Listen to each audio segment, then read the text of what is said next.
Let me start by telling you a story. I have made a really big decision about something that will inevitably impact my whole life. It will have a life-altering outcome. I didn't know how I was going to do it. I didn't know how I was going to fulfill on this decision, but in the moment that didn't matter. I just knew that at a soul level, this decision was something I had to follow through on. So for the rest of the day and evening, I felt like I was riding a high. Like I felt so good. I felt so aligned. I felt so connected to myself. I was really excited. I felt free. It was awesome. Fast forward to the next morning, and I was overcome with anxiety and fear and negative thinking and self-doubt about everything. It was overwhelming. I felt heavy. I didn't know where to start. All the hope and excitement that I'd had the day before were just gone, evaporated into thin air like they'd never existed before. How does this happen? How can we be so connected to something one moment and then so disconnected or afraid the next? How can we want something from the core of our being but keep getting distracted or avoiding looking at it? Why do we get stuck like this? The answer probably isn't going to be much of a surprise, but it might be helpful to know what to do about it. Hi, my name is Heather, and I'm a relationship and empowerment coach, and I love helping people figure out the barriers and obstacles that they're putting in their way that stop them from living the life that they truly desire, as well as having the relationships they truly deserve. In service of that, today we're going to talk about how your thoughts impact your ability to create movement and power in your life. You'll notice that the day after I made this monumental decision that I had no idea how I was going to pull off, I was consumed with fear and negative thinking. I was starting to think about the logistics of my decisions, the literal how was I going to get from point A to point B, then on a tangent of how this decision will impact my current life and the people in it, how it will change relationships. I just went off on that tangent and that got out of control. I've never done anything like this before. How can I even think of it as a possibility, let alone like a dream that I've fulfilled on? My thoughts were totally hijacking my joy. That's where the Buddhist or Zen philosophy or principle comes into play, the idea that you are not your thoughts. How does that relate to this story so far? Well, I am not my thoughts. I am just the thinker of my thoughts. That means I actually have some power and control over the thoughts that I think. When I forget that I'm the thinker and just get stuck in the swirl of the thoughts, I get stuck in a vortex of negativity and fear where no possibility will ever get realized. When I remember that I am the thinker of the thoughts, I can do something about it. I can observe the thoughts that are running in my mind, and I can pay attention to the internal dialogue, often an inner critic, and what it's saying to me, and I can challenge the thought, I can challenge that inner critic, and then I can change it. For example, the thoughts that were dragging me down about the possibility of fulfilling on this big decision I've made were things like, you can't do that, you don't know how to do that, you don't have enough money to do that, what about everything you've already got? Why would you even think about that? And then they turned into things like, you've said versions of this before and you've never done it. Why would you even believe you could do it now? Who are you to think like this? You're too lazy to follow through on this. You never follow through on anything. There's way too many pieces that you can manage by yourself.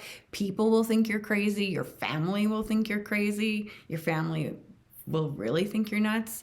You're way behind on too many other things to be able to do this and put your attention on this, and so on and so on and so on. When I'm thinking bullshit like that, there's no way I'll ever be able to follow through on something. No matter how important the big decision is, doesn't matter. When I'm thinking things like that, it's like an immediate break on any possibility. In fact, I started trying to talk myself out of it. I started trying to tell myself that this is not really that important, that I'm fine with where I am, that maybe I could just be satisfied with how things are, that I'm better off to leave everything the way that it is, at least for now. Maybe I should do this thing years from now. It was all like just a whole bunch of negative, compromising, negotiating, diminishing thoughts that I started to have. And that's what thinking will do to you, especially when you're not conscious of the fact that you are the thinker, that they're just thoughts and that you can change them. See, as human beings, we have something called a negativity bias. And that means we have a tendency to pay attention to things or focus on and learn from the negative experiences and information rather than be paying attention to the positive information and experiences that are happening in our lives. If you've ever found yourself focusing on the negative feedback from a performance review instead of the positive feedback, you can thank your negativity bias. It's a natural part of being a human being.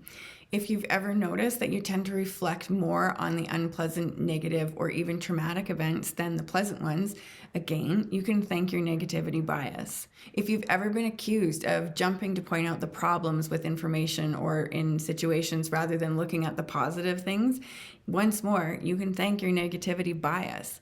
It comes from our survival instincts, and it's part of our biology and physiology. It's hardwired into our systems, meaning it's totally natural. However, it's definitely not always helpful. So back to this idea that I am the thinker of my thoughts, but not my actual thoughts.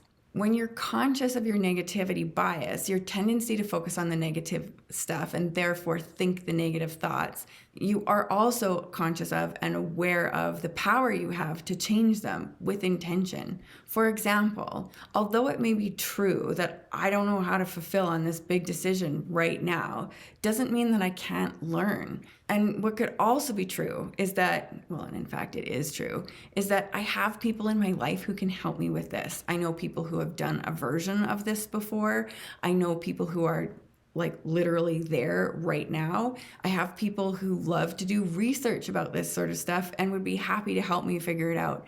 And I have a bunch of people who really care about me and want me to be happy, and they'd support me regardless of how big or what might seem like crazy to other people. They'd support me anyway. What's true is that everything is figure outable. As long as I allow that to be true, as long as I allow that to be a truth, that I can figure things out, that there are answers, that I can source and resource solutions, then that's true too.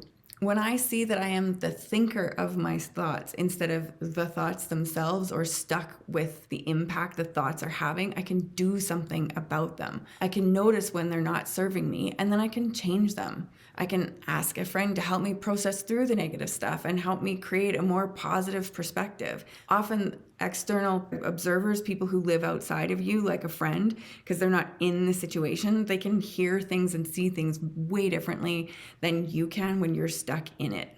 I can journal about the negative stuff and try to figure out what's really going on underneath. In my case, it was a big sense of a fear of failure that was really driving a lot of the negative thoughts. So let's just take this concept and look a little deeper into your life. What's one thing you know you need to address, but you've been avoiding doing that? It could be admitting something to yourself that you've known for a really long time, but you've been afraid to deal with it because of the potential ramifications or outcomes. It could be that you're really unhappy in your job and it's sucking the life out of you, but you don't know what else you could do that would pay you the same way. I mean, this is the career you picked, so your family is counting on you to pick it or stick it out, so you just have to. It could be something like the relationship that you're in is actually emotionally over. You've been emotionally done with it for a really long time, but taking the steps to break up and move on seem like way too much. So you're afraid, and maybe this is as good as it's going to get for you, and you don't want to end up alone, so you stay. It could be that you need to move, that the place you're living in isn't where you belong. That may be the literal structure you live in. It could be the location that you live in. Even though your life has been set up there, maybe your job is there, your friends are there, your family's there, you have a network there, whatever that is, there's something deep inside you that knows that you belong somewhere else. But making the choice to make that move would upset a lot of things, potentially upset some people, and so you stay. Maybe, for example, you're an artist. Like, the truth about who you are is that you are a creative, and despite the typical job that you're doing or the career that you've created for yourself, the truth is creativity is an intrinsic part of who you are. Even though your family may not think that the arts have value, or they may think that that's a hobby, or they may think that it'll never pay you anything, you know that for you, the truth is, in some form, you are an artist, and not living into that is actually soul crushing. All of these examples are huge life examples. I picked them on purpose. Even if you're not dealing with any of these things specifically personally, I'm sure you can see how the negativity bias will immediately jump in and get in the way of creating that true alignment for yourself. I mean, this is your life for you, yet we allow all of these other thoughts and concerns to take over and create barriers from us having the life that we want, that's in alignment with who we are and what we're here for. Instead, that negativity bias will pull you to all the norms and all the constraints that you view as true and real, instead of making space for possibility. There are so many things that we create as constraints that stop us from living into the life we're meant for, and we don't even know it. We don't even recognize it. In a completely different example, way less serious than some of those big life examples, I decided a while ago I wanted to redo my bedroom. I've been talking about it for a while. In fact, I've been talking about it for well over a year. I think some people might tell you it's been more like 2.5. And I would get in the process of trying to figure out what I wanted to do and how I wanted to design the space, and then I would get stuck, and then I would get distracted, and then I would give up, and then I wouldn't talk about it for a while, and then I would think about it again, and the cycle would repeat itself. Finally, a friend of mine asked the question, what are you stuck on? Like, what is stopping you from actually starting something here? I explained how I couldn't actually figure out the color scheme that I wanted to create in the space, because I had these great blackout curtains that were dark gray, and I needed to work the design around that.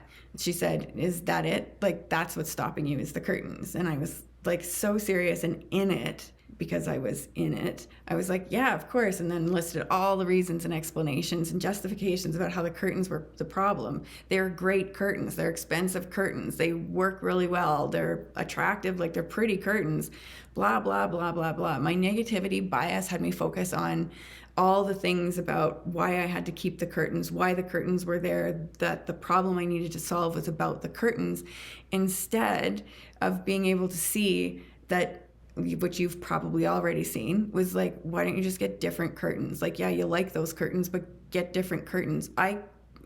While I was in it, I know that just sounds crazy. I'm actually embarrassed to admit that this is the truth.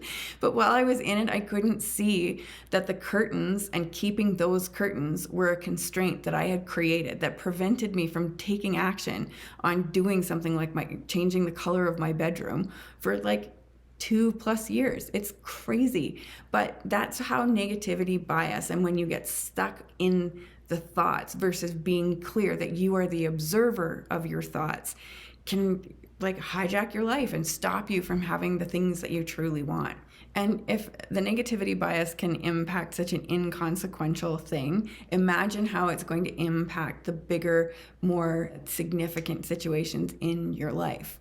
If we go back to some of those examples I listed before, like leaving your job or leaving your relationship, admitting you're an artist, or wanting to move in some way, shape, or form, those things, if they're really big and important to you, it's automatic for you to start having some of those negative thoughts that'll just interfere and interrupt the process of living into possibility, being able to see what else could be true. Yeah, maybe it is true that this is the career that you picked and that your family is counting on you, and that at this moment in time you can't see what else is possible. Those things may all be true, but what else could be true? We are conditioned, like I said, from our biology and our physiology to look for the negative side of things. We aren't conditioned to look for the positive. And when you're stuck in your thoughts, unaware that you are the observer instead of just the person who's stuck with them, you can't really do very much about it. But when you get conscious and spend time being clear that you are the thinker of the thoughts, the observer of the thoughts, as opposed to the thoughts themselves, so much more is possible. Listen, I'm all about finding alignment. Like, my calling here in this life is to help people figure out how to live in full alignment with themselves, their soul, their heart, their highest self, whatever you want to call it. I'm here to help people discover and what's in the way of them living from that place, creating a life from that place. And let me tell you, this is one of the biggest barriers that we unconsciously live with, that unconsciously will stop us from creating that life. Even when we're conscious beings who pride ourselves on our self-awareness and being willing to do the work and look at hard things and be honest with ourselves, we still create barriers that stop us from living the life we're actually meant for. So if you have an area of your life where you're feeling stuck, or you feel like you're repeating a pattern and getting the same results over and over, no matter what you try, you still end up in the same spot, consider that you might be stuck in your thoughts, in that negativity bias, as opposed to being the observer of your thoughts, being clear that you are the ones thinking the thoughts, and that you can then step outside of yourself for a little bit and really look at what the thoughts are. You'll have a different perspective about what's going on, and from there, you'll be able to take different actions. Thanks for watching today. I hope you found this video helpful and maybe gave you some insight and a place to start about what you might be able to do in an area of your life where you feel stuck and you want to create some change. Don't forget, if you haven't already done so, to like and subscribe to my channel so you never miss another video. They come out every week. And that's it. I hope you have a great week. Thanks again for watching. Talk to you soon.